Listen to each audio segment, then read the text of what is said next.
You, listen, you're drowning. Panic. Get your brain around this one. I don't like people who bottle out. You're fired. You're fired. You're fired.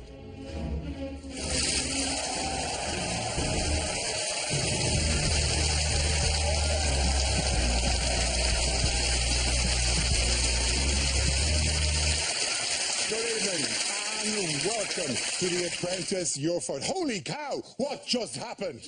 Lord Sugar has gone firing crazy. I thought he's lost it now. He's going to fire Nick and Karen and he's going to fire himself. It was carnage in the boardroom with all of the final 3 candidates being sent packing. In 10 years of The Apprentice, this has never happened before and led to an unprecedented phone call and a lot of shocked gasping. Hello. Hi, Lord Sugar. This is just to let you know that You may be waiting for some of your colleagues. to come back from the boardroom They're not coming back. I've let all 3 of them go today. I've been telling you all along that I'm not going to put up with any deadwood in this process, and today demonstrates that quite clearly. Okay. Right, time is of the essence. We have a lot to get through, so we better meet our panel. Global digital marketing entrepreneur Sarah Wood, Radio 1's Matt Ebenson, and comedian Ramesh Ranganathan. Welcome to your fire.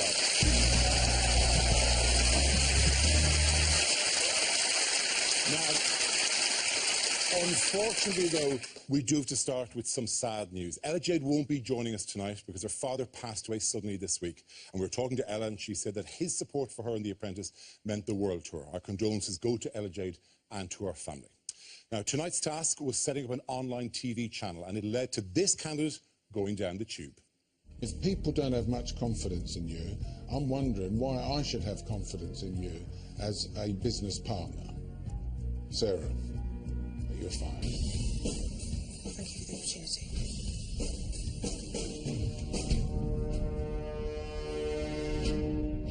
Please welcome Sarah Dales.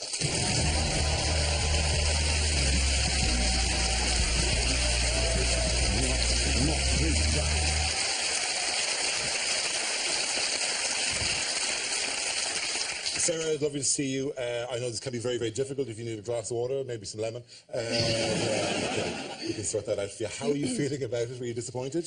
I was extremely disappointed. I think what happened when Stephen was fired, I really thought, you know, I'm safe, you know, that's it, you know, we're going to be saved. And, you know, I was slightly disappointed when he raised the hand and the finger, you know. Really? Is there a point where I want to see it emerging up from behind the table? Yeah. I just wasn't expecting it. I really wasn't expecting it. But, you know, this is life. This is what happens. There can only be one winner. And, you know, I took it well, I think. So. As a hypnotherapist, did you not feel that you could perhaps just, like, you know... I was trying, but I don't think the glare worked as much as I thought it was going to. Is it a glare? Is that the technical term for how hypnotherapy works? Like, I should glare at you and then you'll give up smoking. Let's take a look at where it all went wrong for you in this task. Quite clearly, in the whole team, they've got it in for Sarah. What I really need from you is obviously keeping to the deadlines. I'm sure you will.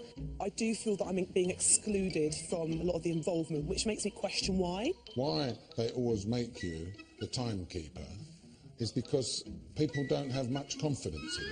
You submitted it without a description. I think I asked Lauren if we needed to change the name. Yeah, I was under that impression. That conversation didn't happen, Sarah. Sarah, do you know what? Like, stop passing the blame, to be honest with you. Why am I always to blame for everything? I'm not the project manager here. I'm not the sub-team leader. Lauren is. Don't blame me. Did you feel you were underutilised as well as being blamed for things? Do you know, I think the biggest problem in this process was there were so many people and it was just so hard to speak up when you wanted to. And I think, especially with me, you know, the first task was, you know, me being quite bossy in terms of asking to, you know, hitch their skirts up, put some makeup on. You know, and I think that was the reason that they... you know, they didn't want me to get involved as much as the others throughout the process. But Sarah, you run like a huge agency that deals exactly in this kind of viral videos and creating an online presence. Where do you think that Sarah went wrong? It's a tall order to create a viral video. There's some misconception that you can just say, give me a viral video, and then by magic anyone can point a camera, off you go, millions of views clocking up.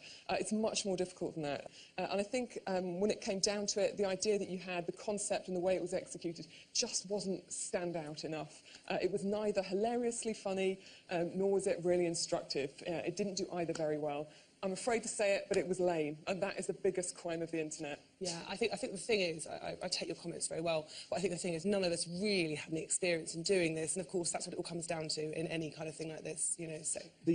Did none of you, the four of you who are sitting around doing the logging of this, realise that you had to put a name to this and some sort of description, otherwise literally no one could see it? But to upload it without any... I mean, where do videos go when they... It's almost like a Zen question, almost like a... if a video is uploaded where her title is like a tree falling in the woods where no one can see it, it can just disappear forever. Like the... Goes to YouTube hell. Circling around somewhere in a cloud. I believe it's where they all do. Unless someone slips on the keyboard and hits the space bar and enter at the same time and searches for nothing, in which case it's the top hit. It's a weird one because with Fat Daddy you're sort of promising a humorous way of somebody losing weight. I think you would have been better off just labelling it as slightly chubby man gets tortured. Like, that's essentially what happened. Do you know what I mean? If anything, I think you would have got more hits if you'd actually made him, like, really pushed him to the edge, where, like, Felipe's almost dying. You know, like, just like a 100-mile run, send him into... Like, just actually torture the dude. I reckon it would have got more hits. So it had ended every week with Felipe crawling across the desert, just going, agua, agua. Let's look at the winning team, where Solomon was the triumphant project manager after being singled out by Lord Sugar. Solomon, the internet man, here you are. It's made to measure. Solomon, you are the project manager. Lord Sugar said to me, you know, you need to be more ballsy and question my manhood a little bit. I was like, you know, I wanted to make sure that I made quick decisions, I led the team, and everyone was behind me. James. I don't know about you guys, but she's boring. I think you need to do more puns, like, how quick can you eat chicken? I want you to go with Ollie White. I can't argue with 1.5 million views per month. We have a winner! How did you think young Solomon did here? I thought he was a good project manager. I think he had a clear vision that he engaged everyone to work towards. I think I am a serious contender. Lord Sugar looked impressed. So I think in terms of what I can offer, I'm definitely in it to win it.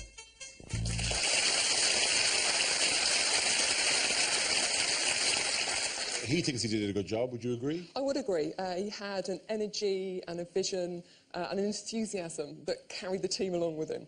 And he made the winning call, which was to go with Ollie White. And that's a great call, because you really want, if you're looking for views, you want someone there, someone who's already on YouTube with a big following, who can amplify the content once it's been made. So that was a fantastic call, spot on. I'm not entirely sure what the point for all that, like, Dare to Dine, was. Are we not dining? They're fat daddies, so therefore people are eating.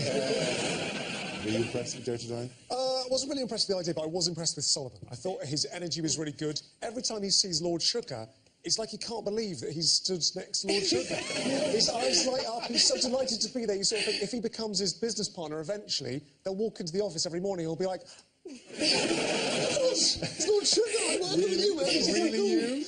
But I think he's quite good. He's kind of got some ideas. He led the team really well, and he's got a lot of enthusiasm. When they said 18 to 30, I thought they meant months in terms of target range. I couldn't believe that they thought that was going to appeal to adults. Do you know what I mean? It was insane. There was, to go back to yourself, because your proposed plan is an internet business. Yes. And there's a tense moment when you said that you had experience of the websites similar to the ones that, you know, in a very business-like way, but Ella Jade made sure to correct. Oh, I know. Lord Sugar, I believe my business is really going to be a great business because it's online dating, which is a growing industry. It's worth $2 billion worldwide. What experience have you got on websites? Well, I have actually trialled several. She's been on online dating websites to trial it. Oh, you've tried them out? Oh, I have trialled them out, yeah, and all of them... Oh, you haven't built any then yourself? No, I haven't built any, but I do... I set She went on it. It's not a great claim to make. It's like saying I'm going to become one of the greatest confectioners of all time because I just ate a Mars bar. I think when you're setting something up, you have to know your market, and of course, you know, I did join some to trial their usability and find out their flaws. And I'm going to be building a very unique, revolutionary online dating site, which is going to solve many problems. So I'm really looking forward to launching it later this year. So when anyone thinks they can do it, how do you stand out? You need to have a real problem that you're trying to solve. Yeah. So if you're setting up a dating site, know what it is that's not working for the others. Think what it is that you're going to do differently and be clear about who your target audience is. And then you can make sure that you're standing out with the right people. Yeah. I can see you're married there, but can I just ask you, have you ever tried out an online dating site before? Very personal information. No, the only reason I ask that is because it's always good to have other people's feedback, and I think one of the biggest things. No, I'm just interested. Oh, chop liver here. I always ask people because if someone has an opinion, you went right past me. I'm sorry.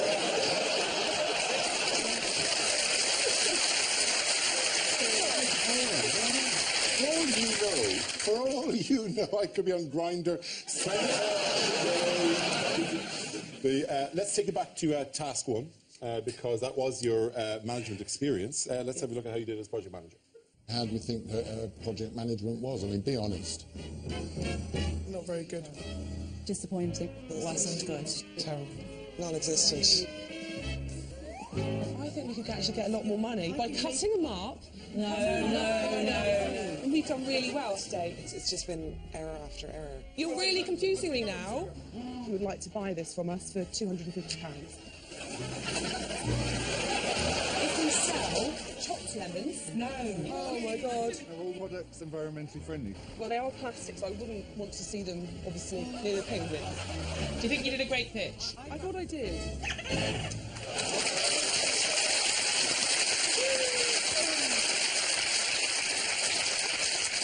Who did you think you were going to sell the sliced lemons to? What was that? At the moment, I'm very much into chopped things, chopped tomatoes, chopped carrots, anything chopped. I love chopped, anything. Chopped is great, yeah, but not in kind of like on the street. Who's going to buy? I wouldn't mind a lemon. I like an amount of lemon. I don't want to... Yeah. But the thing is, you know, at the time, I thought the idea was quite good. And you said it 3 times. I know, because I just thought no one was listening to me. I'll repeat it, because everyone's talking talking over me. If I just say this again, I know. then the obvious market for chopped lemons on the street will appear. I've been trying I actually think you've been given a hard time about this. I think it's a genius idea. know. You know, because the number of bars I've been to where there's just a lemon sitting on top of the glass and they can't get it. I think, how do we deal with this? And then you think, you know, what's the most common saying? Best thing since sliced bread. Let's diversify. Let's move into other things. You know, it is right, because it's difficult to drink your Diet Cola drink when the lemon has been wedged into the top of the glass. Yes, correct. Would you do anything different from your brief time as manager of that team? Like, did you learn anything from that? Would you do things differently? I would have probably been a bit more subtle in my approach, yeah. Yeah, let's find out what Lord Sugar and your former colleagues have to say about you. Now, Sarah doesn't seem to ever accept the responsibility or the blame for anything. It's always never her fault. Her teammates have no confidence in her whatsoever. Sarah's caused multiple problems for multiple people on multiple tasks. She's not always up to speed with the rest of the team, and I think she's just been fortunate to be on the winning side. Sarah was designated timekeeper, which means you've got to do this, this and this at this particular time. We missed out 3 of the things we needed to do. She's definitely to blame. Sarah demonstrated none of the qualities that I'm looking for in a business partner, and that is why Sarah had to go. What's your reaction to that?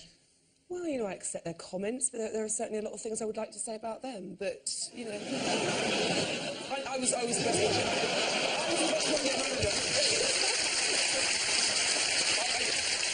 You said again, you're quite outspoken, by the way, when you were in the taxi, you said, I'm not the best business partner for him. He's not the best business partner for me. So hold to that, it wouldn't have necessarily worked? No, I don't think we would have got on, really.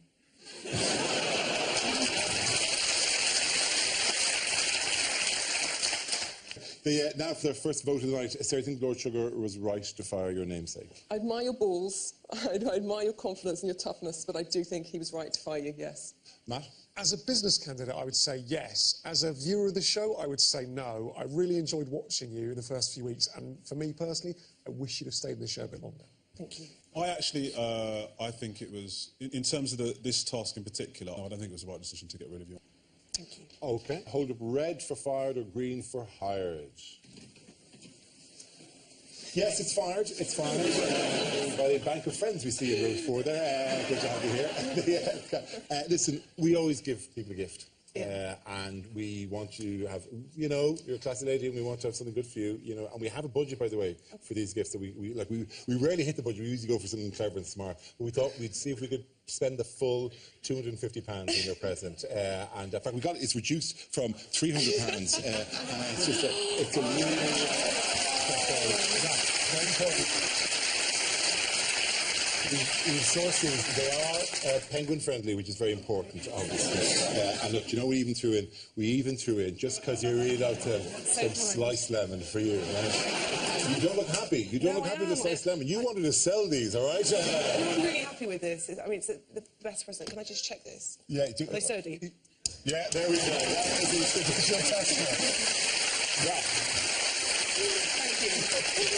You made it to week 4, Sarah, and certainly you've made a huge impression. Here are your highlights. All right, Sarah? Sarah just seems to be on planet Sarah. £250. Sarah, really nice girl. I started my business as a hypnotherapist 3 years ago. Don't look her in the eyes, Nick. No stress. Heels. Most people will buy from females because females are more attractive to look at. You just want to... Just wanted us all to look beautiful and thought that would get us through. And it actually did. It's a total of 75350. Winning the first task. Cheers. You might fail a few times, but I always keep on going and keep on learning, and I think that is the most important thing in becoming a businesswoman. Ladies and gentlemen, Sarah Dale.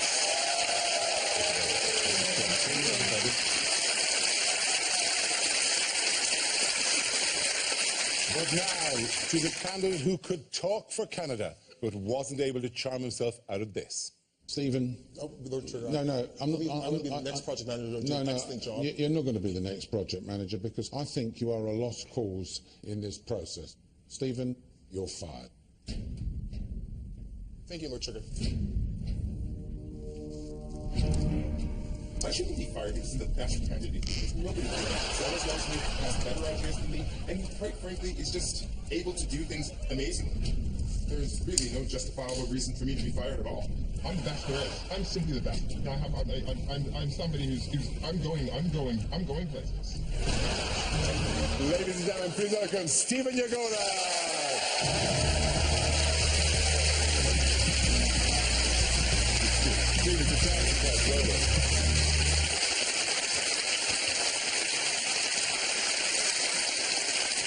Stephen, it is a pleasure to have you here. You've made a huge impression in the few weeks you've been here. Your reaction to being fired?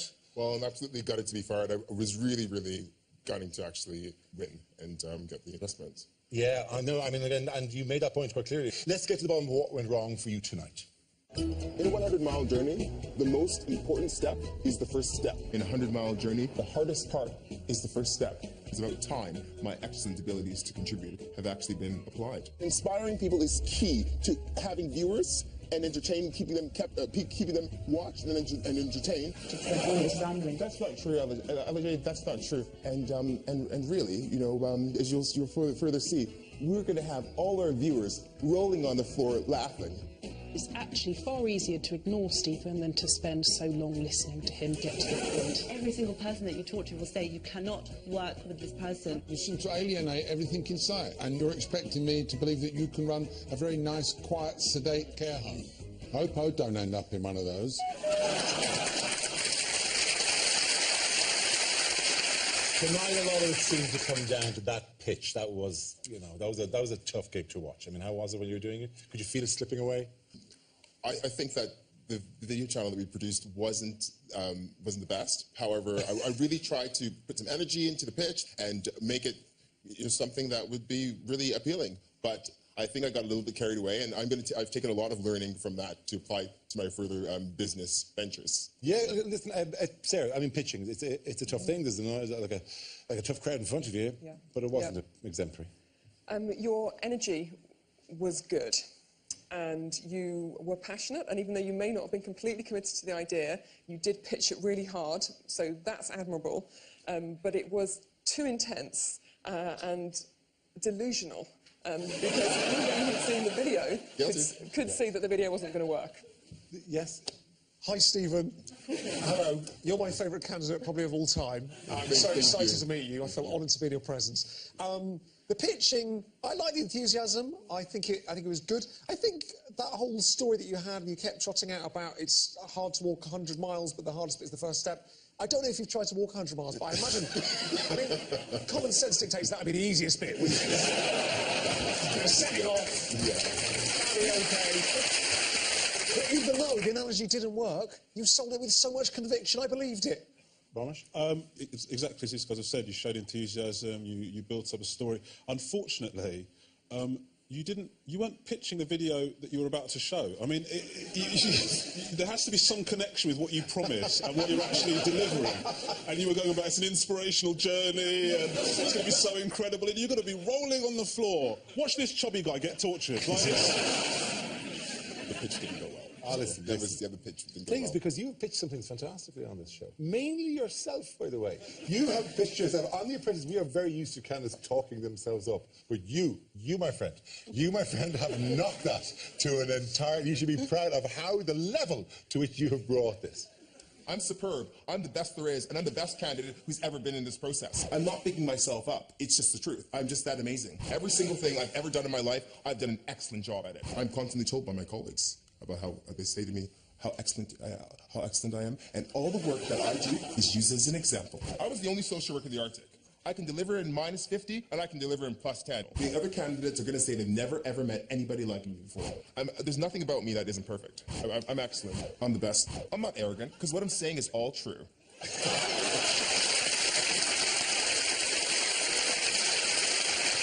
It's beautiful to watch, my friend. There are a couple of things surprising me. Firstly, I can understand as somebody who works in sales, and sales is all about that show and all about creating that illusion and all that. You work in social care. Surely, like when you're dealing with more vulnerable ends of society, they don't really need to have you go, this is the best social care you've ever had. Which is absolutely the finest care you've had. Well, in my view, there are lots of aspects of social work and business that really relate to each other. More really from customer service and really giving and providing a service. And in my profession as a social worker, I'm much different in terms of dealing with service users. I do not ever say that I'm excellent. That's yeah. But I mean, however, I do. If asked about myself, I mean, I do have confidence about what my abilities, and so I did that. Hey, so go for it. Confidence is a great thing. Confidence is a great thing, and so is humility.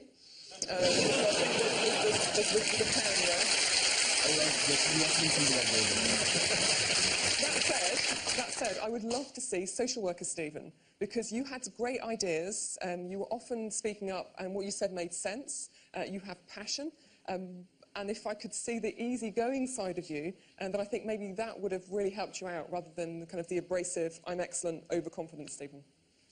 Was part of the problem, Stephen, that the process took place in temperatures that were above 10 degrees? Not a great range, that. No, it's not. -50 to 10. You have been right about things that you have said in this. I mean, the obvious one was the T-shirts in week one, right? Did it become increasingly frustrating for people not to be listening to you? Well, what I've taken is that it's really about, it's not what you say, it's how you say it. And it's really, I've taken from the experience how to make sure I put my points across in a way that will be taken on board. What was amazing is that you were so passionate, you were able to say something that was fundamentally untrue and sell it. So, for example, there's one bit where you went, I'm being very supportive, and you definitely were. You were being the most unsupportive you could possibly be.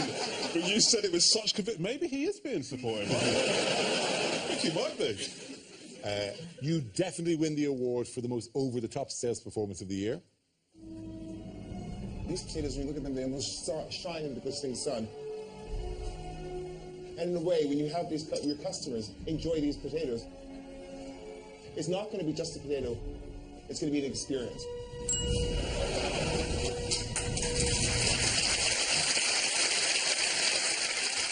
Man, you went for that, but was there a part of you going, this guy's a chef, he's probably seen potatoes before? Well, I just started talking, and that's what came out of my mouth. And it's like, it is just a potato, isn't it? Am I missing something? It's a magical potato. Stephen, we do one brief warning from a piece of unseen footage, which we just think is fabulous. Basically, always make sure you've got the little details sorted before you start talking yourself up. Good. We're all business professionals here, and we're constantly have to apply ourselves and work from our strengths. Absolutely. What are your strengths, Stephen? I have lots of different strengths, I'm skilled in many different areas, and it's really applying myself in an appropriate way.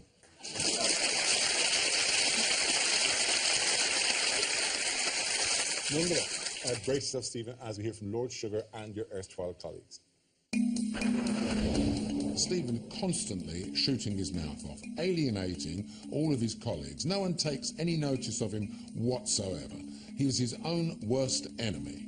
Stephen come with a lot of passion for this particular task, but unfortunately for him, Stephen isn't always listened to because of the way he conducts himself. He comes across sometimes as aggressive, and people shy away from that. Things that he has come up with are at times irrelevant and a bit out of date. He has a very high opinion of himself, but it was not backed up in any way or form in his performance in this process, and that's why he had to go. What do you have to say about that? Well, what I have to say is that I'm taking on board what Lord Sugar said, and I'm going to apply that to my future business endeavours to make sure that I can be very successful. Very, very good. Now, it's the final vote of the evening, so Sarah, do you agree with Lord Sugar's decision to fire Stephen? I'm afraid I would have to agree with Lord Sugar because you are a disruptive influence in the team. There's not enough positivity there to help you manage that team situation, so I would agree.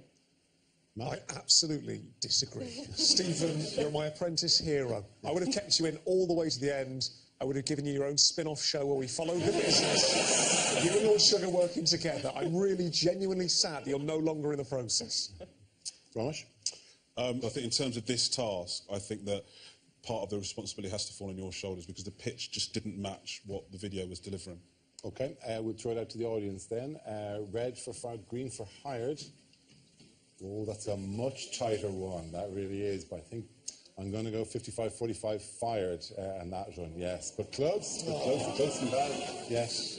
We have a gift for you as a thank you for all the entertainment you've given us. I mean, it's often difficult to describe a gift. In many ways, I'm reminded of your own words. This gift, when you look at it, it almost shines in the glistening sun. And in a way, when you enjoy this gift, it's not just going to be just a gift. It's going to be an experience. We're giving you a potato. Oh my God!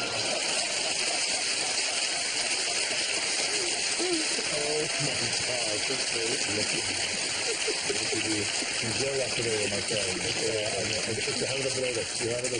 Stephen, here are your highlights. Along with being good-looking, successful, and ambitious, I have a heart of gold. And I'm a humanitarian. Stephen is a very unique individual. I've never met anyone like Stephen in my life. Not Ira character, but he is a massive character. I'm somebody who's ruthless when I need to be ruthless. I saved the pitch by saying 25. I saved the pitch. He's come out with some cracking one-liners. If someone gets in my way, I'll make sure they're out of there faster than a swamp bug on a hot skillet. He's got a lot of good things to say. These potatoes, when you look at them, they almost start shining in the glistening sun. It's not going to be just a potato, it's going to be an experience. If I ended up in Mars, I'd still be the best there too. I'd find a way. I always find a way to be excellent. Ladies and gentlemen, Stephen Youre!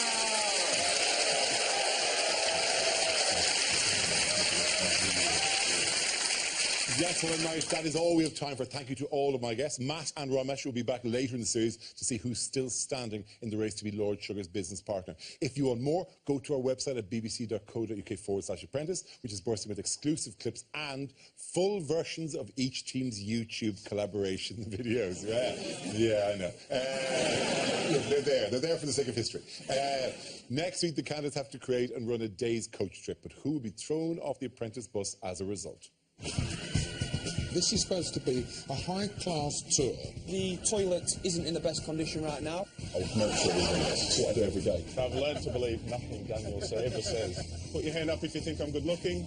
I'm Princess Anne. Expected lunch to include at least one beverage. Sandwiches that could kill a brown dog. So are we your final chance? You are this close. You sound extremely negative. It was a tough sell. You didn't sell nothing. Something's £100. You can't offer them a quid. Half price for the children.